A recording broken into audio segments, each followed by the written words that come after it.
안녕하세요. 오늘은 좀 흥미로운 주제를 가져왔습니다. 착한 사람 안에 숨겨진 분노.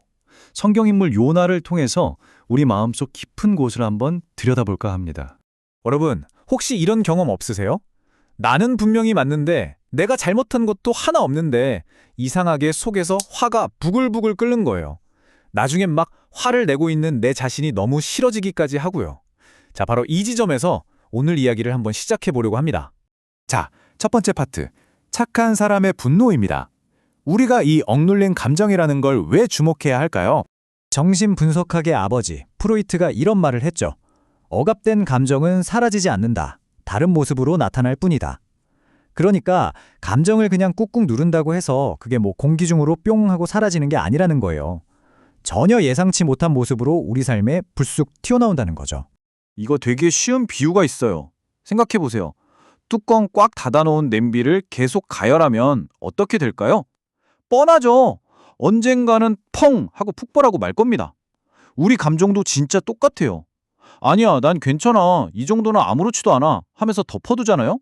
그럼 결국 엉뚱한 데서 터져 나오는 겁니다. 심리학에선 이걸 전문용어로 신체화라고 부르는데요.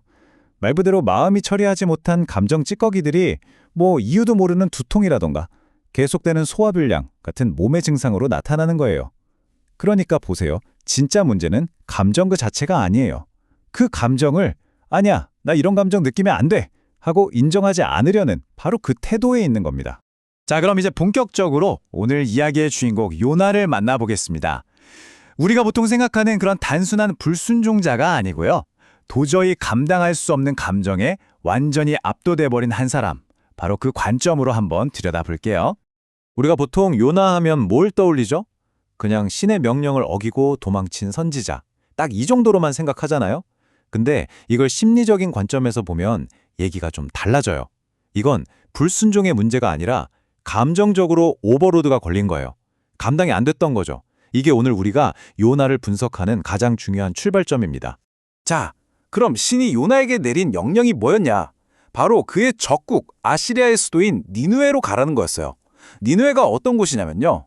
수십 년 동안 이스라엘을 침략하고 사람들을 학살하고 정말 잔인하기로 악명 높은 말 그대로 불구대천의 원수 같은 도시였죠.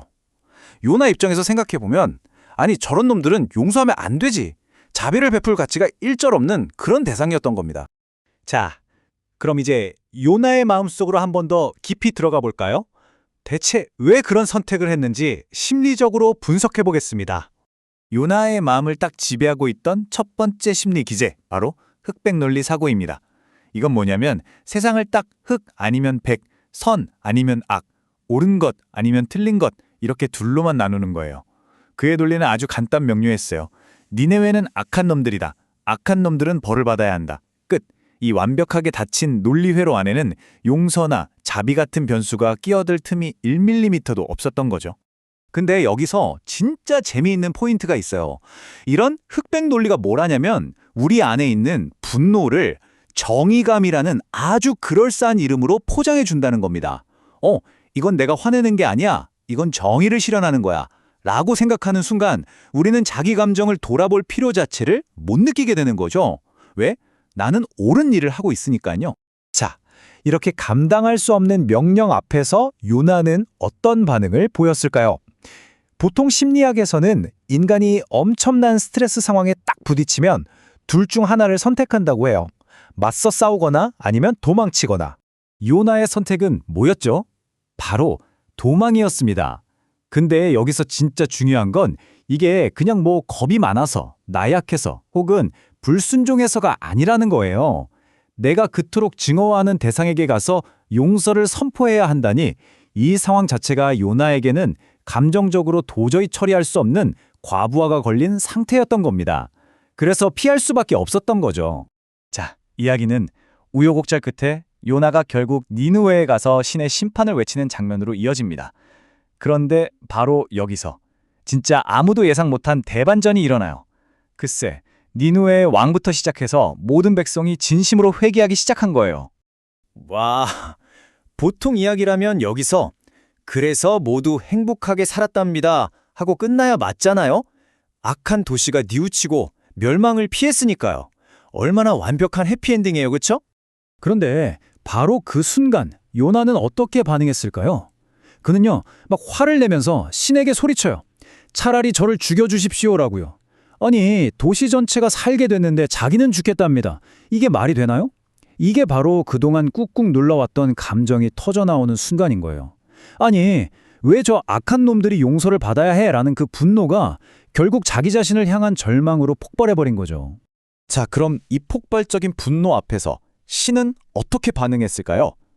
보통 같으면 어디 감히 하면서 꾸짖거나 벌을 내렸을 것 같잖아요? 그런데 그 반응이 정말 놀랍습니다. 신은요, 화를 내지도 않고 요나를 비난하지도 않아요. 대신에 뭘 하냐면 뜨거운 땡볕 아래서 화내고 있는 요나를 위해서 시원한 그늘을 만들어줄 박농쿨을 자라게 해줍니다. 이게 정말 중요한 상징적인 행동인데요. 어떤 논쟁이나 설교를 시작하기 전에 먼저 그의 육체적인 고통부터 덜어준 거예요. 그리고 나서야 아주 부드럽게 질문을 던지십니다. 요나야, 네가 이 박넝쿨이 없어졌다고 이렇게 화를 내는 게 과연 옳은 일이냐? 이건요, 네가 틀렸어 라고 판단하는 게 아니라 네 마음을 한번 들여다보렴 하고 성찰로 초대하는 질문인 거죠. 바로 이 부분이 이 이야기 전체를 관통하는 가장 중요한 통찰이라고 할 수 있습니다. 신의 목표는 요나의 분노를 윽박질러서 없애버리는 게 아니었어요. 그 분노가 대체 어디서부터 시작된 건지 그 깊은 뿌리를 자기 스스로 들여다보게 하는 거였죠. 감정이 나쁜 거라고 정죄하는 게 아니라 그 감정의 근원을 함께 찾아 나서는 것. 이게 바로 진짜 치유의 시작이었던 겁니다. 자, 그럼 오늘 요나 이야기를 통해서 우리가 얻을 수 있는 핵심 교훈 딱 3가지로 정리해 볼게요. 첫째, 억눌린 감정은 절대로 그냥 사라지지 않는다. 언젠가 어떤 방식으로든 반드시 드러난다. 둘째, 분노가 정의감이라는 아주 멋진 가면을 쓸 때 가장 위험해진다. 그리고 마지막으로 우리에게 정말 필요한 첫걸음은 내 감정을 옳다 그르다 판단하는 게 아니라 너 대체 어디서 왔니? 하고 그 출처를 물어보는 것이다. 그래서 오늘 이 이야기는 마지막으로 우리 각자에게 하나의 질문을 던지면서 끝을 맺습니다. 바로 신이 요나에게 던졌던 바로 그 질문이죠. 혹시 지금 내 마음속에 도무지 해결되지 않는 분노가 있다면 그 분노의 뿌리는 과연 어디에 닿아 있는 걸까요? 오늘 한 번쯤 조용히 내 마음에게 물어볼 시간인 것 같습니다.